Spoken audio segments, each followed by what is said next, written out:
Today I'll be talking a little bit about the Norway attacks and my reactions to the situation. Anders Behring Breivik, the perpetrator, released a 1,500 page manifesto which I've not had time to fully read yet, so consider this a preliminary video and expect a more detailed analysis later on in the week. So on the 22nd July 2011 at 15:22 a car bomb went off in Oslo near some government buildings, killing 7 and injuring 30. This was quite near the office of the Prime Minister, which was damaged I believe, but he was not in.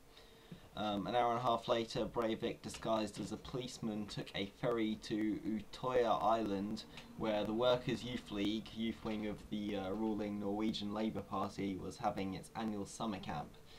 He lured the youths, mostly 15 and 16 according to the police, and opened fire on them, killing 86 and injuring 66. He then surrendered to the police at 6:30 p.m. So, why the fuck did he commit such a horrible act?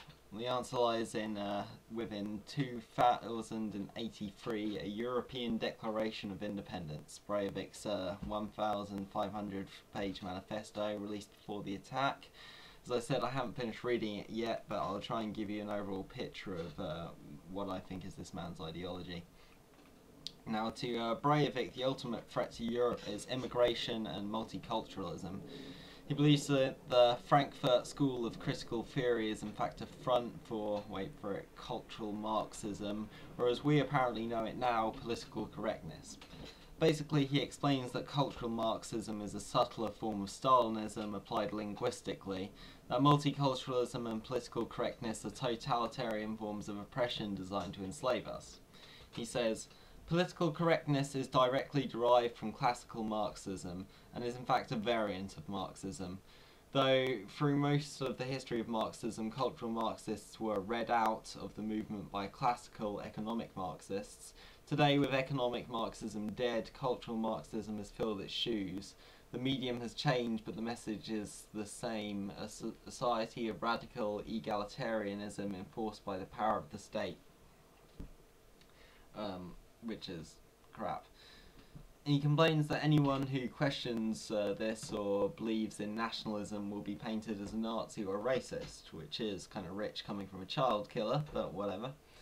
He says cultural Marxists have taken over the EU and plan to have it colonised by Muslims in order to destroy nationalism and national identity and basically breed out the European ethnicities. He then basically calls for a Templar-inspired conservative revolution to kill the cultural Marxists and expel Islam from Europe. This manifesto has incredibly detailed sections on a variety of subjects such as bomb making, history, how to govern a proposed society, revolutionary organisation, a detailed history of Marxism. There's so much stuff. Apparently took him 9 years to make it. So we have this Christian fundamentalist far-right conspiracy mixing the old cultural Marxism with a newer but just as tired Islamic colonization theory with a sprinkle of Zionism and some Christian holy war jihad stuff for good measure. And he calls for, it calls for jihad. It calls for Christians to seek martyrdom in a holy war against Islam, and Hunter Diaries inspired revolution to kick out the lefties. So now just kind of looking at the way the attacks went down, the way he planned them, it's similar. Obviously there's the obvious comparison to the Oklahoma City bombing, but also in a sense to the Beltway sniper attacks of 2002, which had quite a similar approach to propaganda of the deed, religious revolution, but in a domestic setting, you know, homegrown terrorism. So Breivik wants to kill the Marxists in Europe, and he believes the leaders of Europe, including the Norwegian Labour Party, are crypto-Marxists. Says that before Islam can be dealt with, we have to get rid of the Marxists. So he sets off a bomb outside the Prime Minister's office and massacres some lefties kids to kickstart a pogrom against the Marxists first. He is said to have been calm and precise when carrying this task out.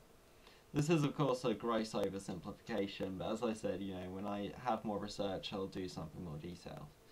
So now he's in police custody, so what's next? Well, the manifesto details every step of this conservative revolution, and the next one is the trial. He wants to get caught, he wants to be put on trial so he can use what will be a heavily televised affair as a platform to spread his ideology further. So I guess a lot of people will be asking themselves, well, is this the shape of things to come? Well, the chance of a copycat attack is always a possibility. This is lone wolf terrorism, a classic right-wing terrorist doctrine. It can be unpredictable and it relies on affinity rather than organisation, so there's no list of names to be found. It's just IPs and proxies and screen names and discussion boards.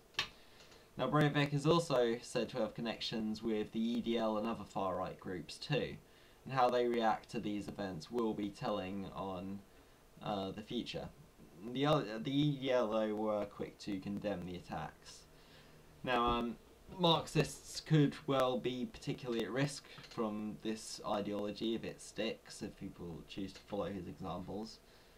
He was photographed wearing a wetsuit, holding a submachine gun with a Marxist hunter patch sewed onto his arm. So I'd advise comrades to keep vigilant for a while. I guess the real question is, how many guys are there like this out there? Is it a lone nutter or is it part of something bigger? Whatever the case, this tragedy may well be the turning point of European history for the next few years. We shall mourn the dead, for they are the first martyrs of a new struggle, and we shall watch intently. Let us stand in solidarity with those families of the lost members of the Workers' Youth League, with those who lost in Oslo and Utoya.